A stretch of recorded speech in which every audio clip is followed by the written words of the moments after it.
The country's total debt stock has gone up significantly to hit 236 billion cedis for the first quarter of 2020. This was captured in the latest summary of economic and financial data released by the central bank. According to the data, in just about 3 months, the total debt stock increased by 18 billion Ghana cedis since December 2019 to hit 236 billion Ghana cedis.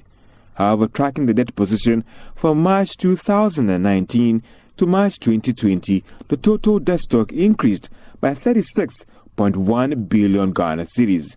Joy businesses learned that this might not necessarily be as a result of fresh borrowing, but can be linked to the city's marginal depreciation during that period and some additional spending to help deal with the financial sector cleanup. The 236 billion Ghana cedis should translate to about 59.3% of the total value of the economy.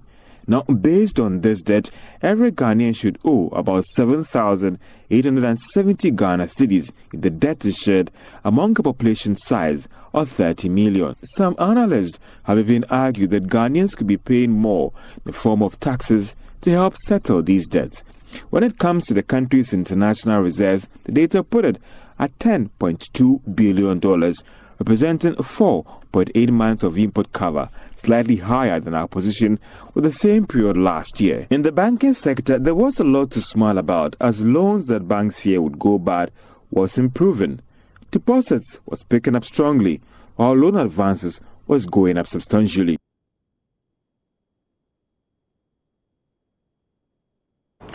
All right, so I want to say more on this development and have been joined via Zoom by economist Professor Godfred Walking for more on this.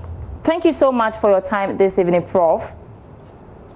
Thank you very much. Good evening to our cherished viewers, and thank you for having me on your show. Right. So the risk to inflation outlook is one of the major reasons for holding the rates unchanged. And so, but one would say that earlier this month of April, we had the inflation rate going up to 10.6%, the highest in 8 months. So what do you say to critics who say that the rate should have come down considering the fact that inflation is high? Well, I think that the threat of inflation is something that cannot be ignored at this stage.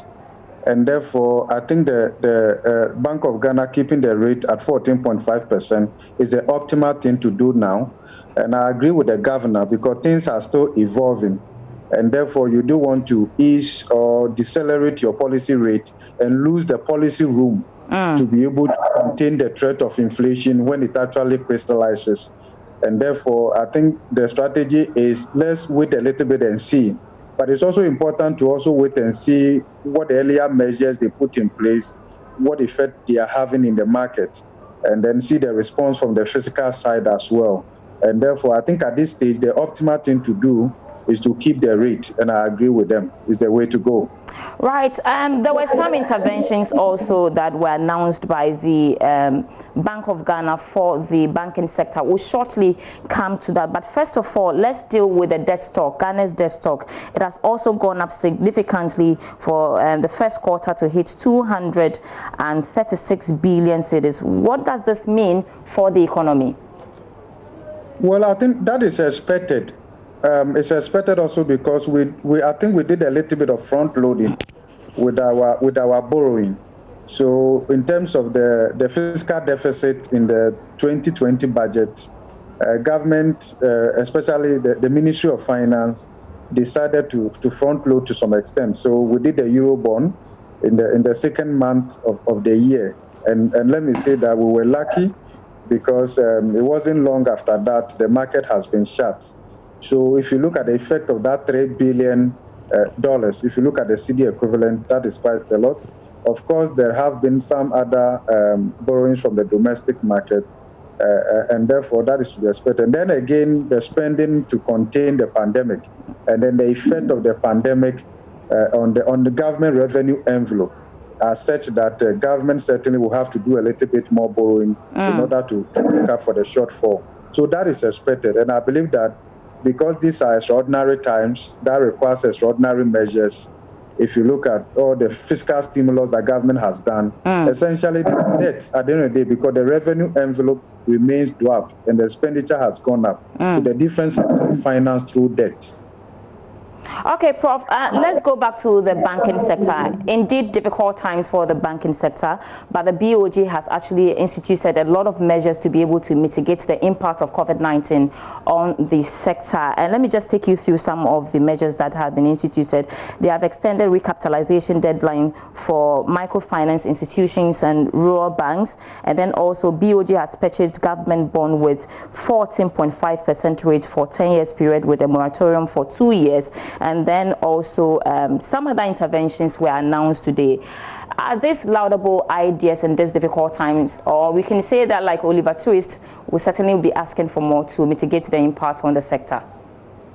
Certainly from the fiscal side, and then also from the private sector side, and maybe ordinary Ghanaians, it wouldn't be out of proportion to ask for more. And that will not be unique to only Ghana, because all over the world, even with well-endowed economies, they are asking for more.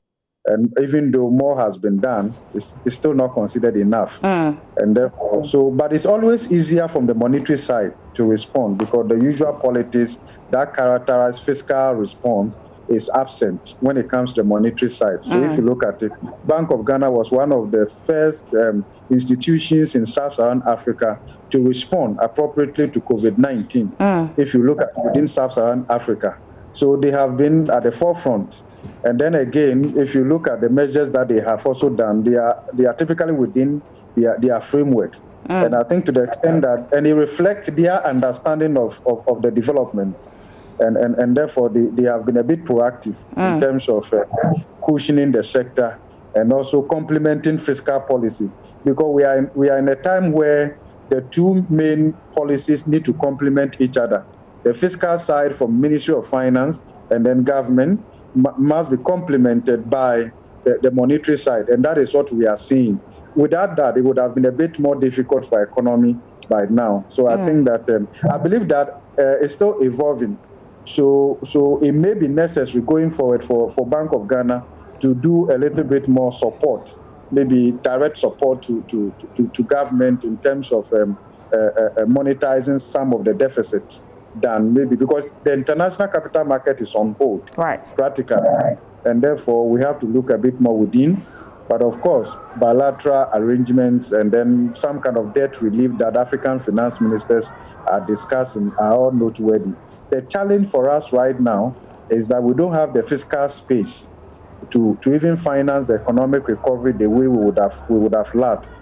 But I believe that from the understanding I gather from Bank of Ghana, they are more than ready to do that which is within their limit to complement the fiscal policy to ensure that Ghana's recovery process is a bit more maybe smoother or faster than we thought. But let's not deceive ourselves. We are in for the long haul. The road ahead of us is not that user friendly. Let me put it that way. The recovery process is going to be a bit challenging, because every country is looking inward. It's not like this is something that is only affecting Ghana, and you can expect a greater hand of fellowship from other countries. They are all trying to rebuild their economies. And what is matters now is that we have to be prudent with how we spend our limited resources and make sure that we put them to the maximum alternative uses. And then minimize integrity violations, minimize corruption, pursue greater efficiency in whatever that we do. That way, we'll be able to come out of it a bit more stronger than if we kept to the usual way of doing things. Great perspective, but there are also calls on government to print money at these tough times, because I mean the economy is actually suffering. But I mentioned earlier that BOG had purchased government bond with a 14.5% rate for 10 years. Does that actually mean that this money is going to go into the printing of money? And what do you say to calls for money to be printed for the economy at this crucial time? I think that there's conventional wisdom in monetizing the deficit rather than the usual debt financing that we have been doing. Because when you do the monetizing, you hold back your debt stock.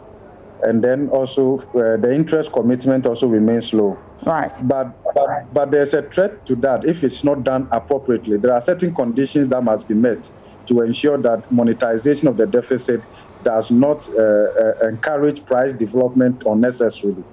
And all these things must be done. And I believe that those at Bank of Ghana and Ministry of Finance, they understand all these dynamics very well, and therefore they will choose the appropriate instrument within the right framework and within the right conditions to ensure that we are able to minimize the price development effect. Prof, what do you think is appropriate framework? What do you think is appropriate thing to do? Should we print money? I think that we have to find a fine balance. We cannot say no where we are heading towards. We cannot say no. A certain level of monetization of the deficit will certainly be appropriate within certain right conditions, particularly in terms of value for money and where those monies will go to. Once they go to the productive sectors of the economy and we see greater efficiency, then the idea is that the threat of inflation that is usually highlighted in measures like that may not be that much strong, because the productive sectors would have been enhanced in terms of the cash flow generation capacity of the productive sectors of the economy. That would be very helpful. But if you look at the jump in inflation for April, it certainly tells us that there's a lot more that we have to do to improve the local value chain or supply chain to make sure that we are able to link the farmland to the market centers within the shortest possible time to minimize, because in economics, prices are upwardly flexible and downwardly sticky. So people react to inflation expectations, okay, and that is also playing out there. So there's some level of management of the macro economy that we must put within the right perspective, and anchor expectations as well, so that it doesn't fuel price development unnecessarily. Well said. I want to say a big thank you this evening. Professor Godfred Pokwin is an economist, and we've been discussing the policy rate that has been kept at 14.5%.